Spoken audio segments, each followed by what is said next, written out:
In the same way that if Abraham wasn't there, there would have been another person that would have created the house of Israel, even if we called it by something else. There was to be a line of lineage that had made a covenant with Jehovah that Christ would be born through.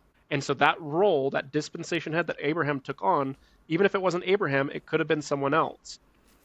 It's the calling which is important here.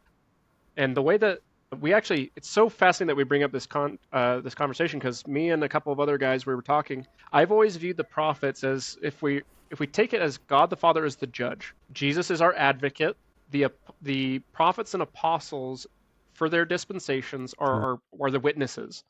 God will turn to them, will look to them and say, what was taught during your time? And they will say, these were our teachings. Then they'll look at you and say, did you follow the teachings of the witnesses that I sent you? And we'll say, well, we did our best. And then Jesus will say, but it's okay, because I paid the price for their shortcomings. The Father will look at that and say, that I accept that payment.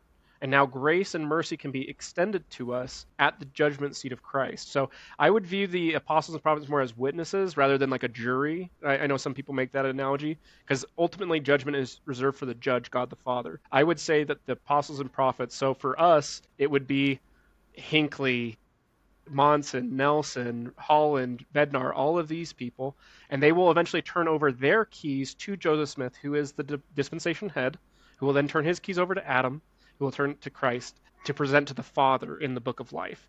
That's the way that I have the doctrine understood. Totally open to being corrected at any time. I absolutely love. I'm actually going to use that from now on.